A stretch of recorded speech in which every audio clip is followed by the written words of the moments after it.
우리 경제에서 구조적으로 저축이 투자보다 높습니다. 저축이 투자보다 높으면 경상수지가 적지 않을 수 없는 구조입니다.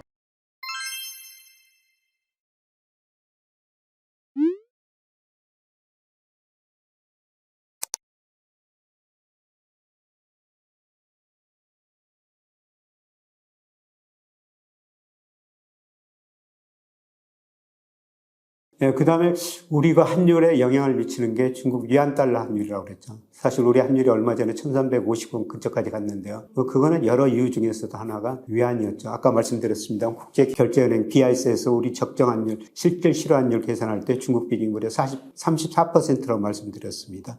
최근에 그 위안화 가치가 좀 많이 떨어졌어요. 그런데 저는 그 중기적으로 중국이 금융시장도 개방할 수밖에 없는 상황이고요. 그 다음에 수출보다는 소비 중심으로, 내수 중심으로 성장해야 되는 상황이기 때문에 아마 위안화 가치가 점차 안정되리라고 보고 있습니다. 최근 중국 2분기 경제성장이 발표됐죠. 6.3%였습니다. 컨센서스가 7.1%였는데요. 예상보다 훨씬 낮게 나왔죠. 그래서 중국 경제가 지금 소비자 물가도 0%, 생산자 물가 감소하니까 디플레에 빠졌지 않느냐 이런 우려도 제기되고 있습니다만 저는 그 정도까지는 아니라고 보고 있습니다. 중국 경제 문제가 뭐고 앞으로 어떻게 될지 같이 한번 생각해 보겠습니다. 2008년 미국에서 위기가 오고요. 2009년 전 세계 경제가 1980년 이후로 처음으로 마이너스 성장합니다. 그런데 2009년, 2010년 중국 경제는 9%, 10% 성장하죠. 이때 중국만이 자본주의를 부재한다 이런 극단적인 진단까지도 나왔었습니다. 그런데 이때 중국 경제가 9 내지 10% 성장한 건요. 중국 기업들이 엄청나게 투자를 했기 때문입니다. 세계 GDP에서 평균적으로 이 고정 투자가 차지하는 비중이 한 22% 정도인데요. 중국은 한때 47% 근처까지 갑니다. 기업들이 엄청 많은 투자를 했다는 거죠. 특히 건설 관련 기업들이 엄청나게 많은 투자를 했습니다. 그래서 일부 중국 경제 전문가들은 중국 GDP 성장 9 내지 10%가 시멘트 GDP다. 이렇게 비유하기도 했는데요. 어떻든 중국 경제가 투자 때문에 이렇게 높은 성장을 했습니다. 근데 문제는 뭡니까? 이렇게 투자를 많이 했는데 수요가 부족하죠. 그래서 기업 부채가 많이 늘어나고 기업이 부실해지고 돈을 빌려준 은행까지 부실해지고 있습니다. 그래서 중국 정부가 이제 취하는 정책은요. 앞으로 투자보다는 소비 중심으로 성장해야 되겠다. 이렇게 정책 방향을 바꾼 거예요. 그래서 투자 비중은 계속 추세적으로 하락하고 소비 비중은 이제 추세적으로 증가할 거라는 겁니다. 특히 중국의 1인당 국민소 2019년부터 1만 달러를 돌파했어요. 역사를 보면 1만 달러를 돌파하면 소비가 어느 정도 증가하게 됩니다. 그런데 앞서 말씀드렸습니다. 이 투자 중심으로 성장하는 과정에서 중국 기업 부채가 너무 많이 늘어났다는 겁니다. 우리나라 기업 부채도 높습니다만 중국은 훨씬 더 높죠.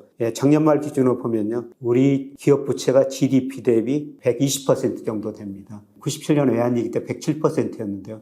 그보다 훨씬 높습니다. 그런데 중국 기업 부채는 158%나 돼요. 그래서 중국이 이 기업 부채 문제를 어떻게 해결할 것인가. 그게 중국 경제의 과제라는 거죠. 여기다가 지방정부 부채도 높죠. 그래서 중국 정부 경제를 비관적으로 보는 사람들은 중국이 금융위기를 겪을 것이다. 기업 부채, 은행 부실 처리하고 지방정부 부채를 처리하기 위해서는 위기를 겪을 것이다. 이런 거 비관적으로 보는 시나리오도 있고요. 그 다음에 좀 더 중기적으로 보면은 중국 인구가 감소하면서 중국 경제가 중진국 함정에 빠질 것이다. 이런 전망도 나오고 있습니다. 그런데 좀 시나리오에는 낙관적인 경우인데요. 안정성장 지속하는 경우입니다. 저는 단기적으로 시나리오 2번이나 3번 부분적인 이런 현상이 나타나고 있다고 보고 있는데요. 그러나 중기적으로는 중국 정부가 구조조정은 느리지만은 어느 정도 구조조정을 하면서 중기적으로는 질적 성장 국면에 들어서리라고 보고 있습니다. 그래서 어디 나라나 아주 큰 사이클이 있는데요. 예를 들어서 우리나라가 1980년대 후반에 3조 원으로 굉장히 높은 성장을 하죠. 특히 86년, 88년에 3년 동안 연평균 12%나 성장합니다. 이때 우리 기업들이 미래를 낙관적으로 보고 정말 투자를 많이 합니다. 그런데 90년대 들어와서 수요가 부족하니까 기업이 부실해지고 은행이 부실해졌죠. 97년에 외환위기는 한마디로 부실한 기업 은행을 처리하는 과정이었습니다. 정말 우리 뼈아픈 구조전을 했죠. 30대 재벌 중 11개가 해체될 정도였습니다. 기업이 없어지니까 투자가 줄어들고 근로자들 해고하면서 소비가 줄어들었죠. 그래서 우리 성장률이 그 이전에 7%, 10% 하다가 5%대로 떨어진 겁니다. 그리고 질적 성장 국면에 들어섰다. 그러면서 우리가 자산가격, 특히 주가가 한 단계 도약을 했었습니다. 중국도 사실 이런 단계예요. 기업하고 부실 금융회사 구조조정해야 됩니다. 그런데 우리는 IMF 처방에 따라 그때 IMF 처방을 안 따르면은 돈을 안 줬기 때문에, 달러를 안 줬기 때문에 할 수밖에 없었죠. 그런데 중국은 지금 애완 보유액이 3조 1천억 달러나 됩니다. 스스로 구조조정해야 됩니다. 그래서 구조조정 속도가 느립니다. 빨리 구조조정을 해야 되는데요. 그래서 2020년부터 계속 구조조정을 하고 있습니다만, 뭐 작년에도 하고 올해도 할 겁니다. 그래서 이걸 좀 빨리 끝냈으면 좋은데요. 이게 지지부진하다 보니까 좀 더 중국 경제가 지지분한 상태가 지속될 것 같습니다. 참고로 제가 오른쪽 그림, 영국의 디 이코노미스트랑 경제 주간지에서 인용한 그림인데요. 상당히 의미가 있는 그림입니다. 시진핑이 모든 것을 통제할 수 있다. 그러면서도 용타고 추락하는 그림이지 않습니까? 아마 시진핑이 사람을 통제할 수 있을지 모르겠지만, 공산당은 통제할 수 있을지 모르겠지만, 시장은 통제할 수 없을 거라고 저는 믿고 있습니다. 그래서 중국이 결국은 구조조정할 수밖에 없다. 그 속도는 우리나라보다 느리다. 그래서 결국 중국이 저는 질적 성장 국면에 들어설 것이다. 이렇게 보고 있습니다. 지금은 그 과정에서 진통이다. 과거처럼 이제 9%, 10% 성장하는 시대는 지났죠. 이제 아주 잘하면 5%, 조금 못하면 4%. 아마 이런 질적 성장 국면에 서서히 들어가는 과정에서 진통이다. 그러면서 중국의 자산 가격이 한 번 좀 도약할 거라고 보고 있습니다. 이런 걸 기대하고 미국의 큰 금융회사들이 중기적인 목적으로 중국 진출을 계속 늘리고 있지 않습니까? 중국이 내수 중심으로 성장해야 되기 때문에 장기적으로 달러 가치가 떨어지면 상대적으로 위안화 가치도 오를 수밖에 없고요. 그렇게 되면은 위안화 가치가 우리 환율에, 원달러 환율에도 영향을 미치지만은 위안화 가치가 상승하면은 우리 원화 가치도 상승할 수가 있다는 거죠. 단기적으로 최근에 환율이 많이 오르는 건 실질금리 차였어요. 명목금리를 뭐로 보느냐 거기에 따라 다르지만 기준금리는 사실 시장금리하고는 좀 차이가 있죠. 시장금리를 대표하는 게 10년 국채수익률입니다. 그래서 여기서 제가 실질금리라는 것은 10년 국채수익률하고 소비자 물가 상승률을 뺀 거예요. 그런데 우리 실질금리가 미국 실질금리보다 훨씬 더 높았었습니다. 빨간 선으로 우리나라와 미국 실질금리 차가 그려져 있는데요.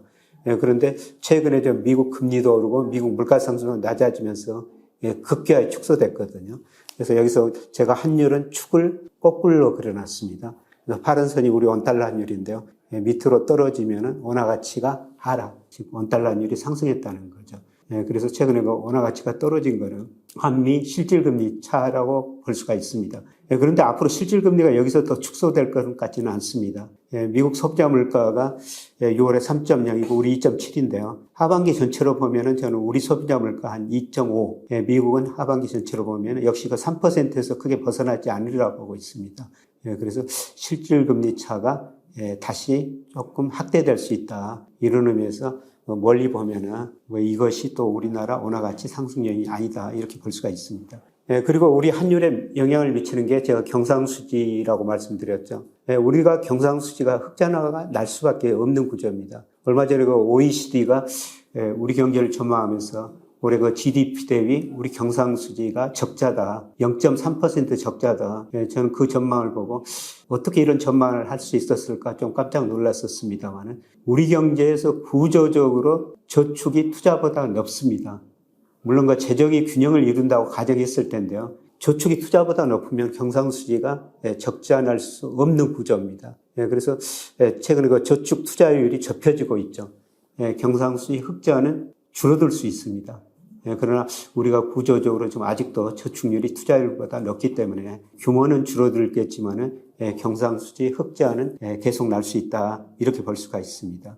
그동안 우리가 97년에 외환위기 이후로요. 우리 기업들이 투자를 많이 줄이면서 그때부터 투자율이 저축률보다 낮아졌거든요. 그때부터 98년부터 우리가 경상수지 흑자가 난 거죠. 그래서 98년부터 작년까지 우리 경상수지 흑자가 보면은 1조 300억 달러 정도입니다. 1조 달러 이상 우리가 경상수지 흑자를 냈다는 거죠.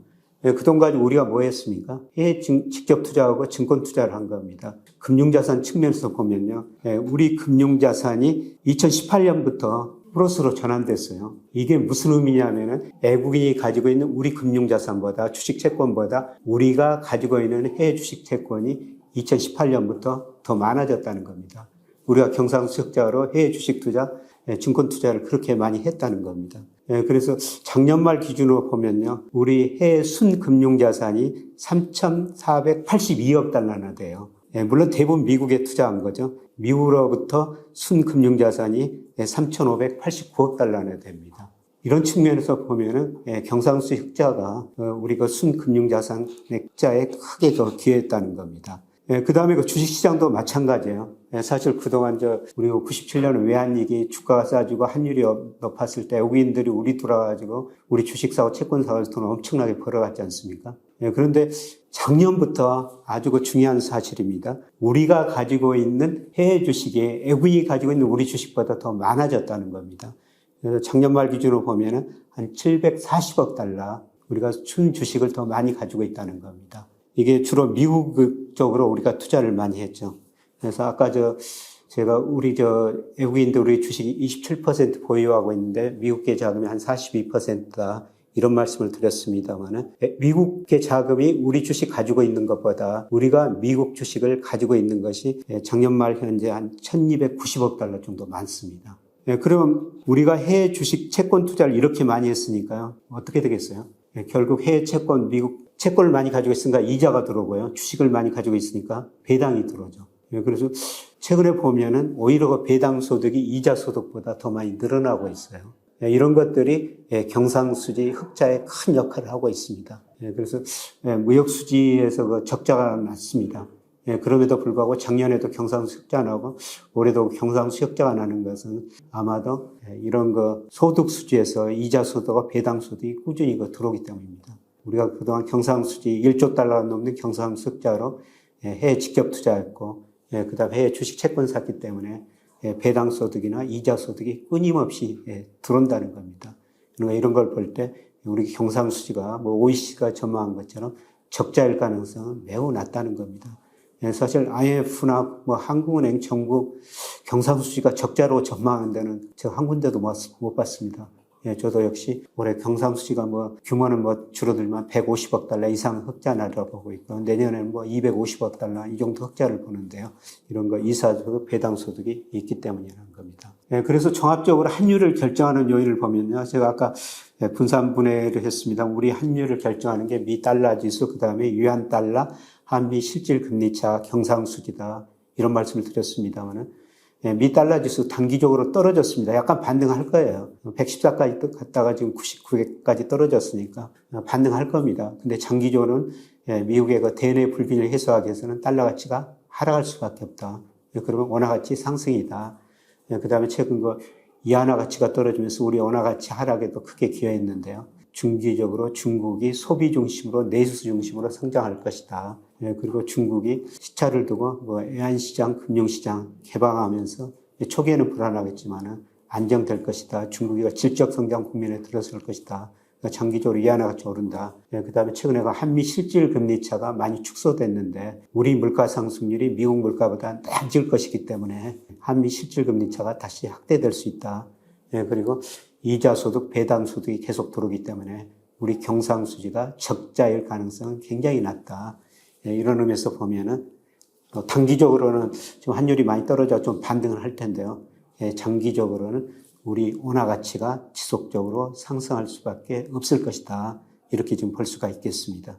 마지막으로 환율하고 주식시장하고 좀 관련시켜서 말씀드려보면요. 이 그림은 환율을 역축으로 그려놓은 거예요. 그래서 원화 가치가 오를 때 우리 코스피도 올랐다. 거의 방향을 갖고요. 물론 인과관계를 분석하면은 주가가 환율에 일방적으로 더 많은 영향을 줍니다. 주가가 올랐을 때 주로 외국인이 샀고요. 외국인 자금이 들어오니까 원화 가치도 올랐다. 그렇게 볼 수가 있는데 그런데 앞서 환율을 결정한 요인 보니까 장기적으로 원화 가치가 상승할 것이다. 물론 환율이 얼마까지 올라갈지, 원달러 환율, 원화 가치가 얼마나 올라갈지, 지금 원달러 환율이 얼마까지 떨어지는 누구도 알 수가 없죠. 그러나 저는 최소한 2년 이내는 1150원에 접근해 가리라 보고 있습니다. 이걸하고 같이 생각해 보면 주가와 환율은 같은 방향으로 움직이기 때문에 장기적으로 우리 주가도 꾸준히 상승할 수 있을 것이다. 이렇게 환율하고 주가 관계를 보면서 앞으로 전망해 볼 수가 있을 것 같습니다. 그래서 제가 말씀드리는 것은요, 제가 어디 가느냐, 제일 많이 받는 질문이 처음에 말씀드렸습니다만은, 한미 금리 차가 이렇게 커지면은 외국인 자금이 많이 빠져나가고 원화 가치가 많이 떨어질 것 같으냐, 그런 전망이 지배적인데, 언론에서 많이 나오고 있는데, 지금까지 현실, 외국인 자금 들어온 것 없지나 앞으로 그냥 원화 가치를 결정한 요인 보면은 그럴 가능성은 상당히 낮다는 것입니다. 참고하시기 바랍니다. 고맙습니다.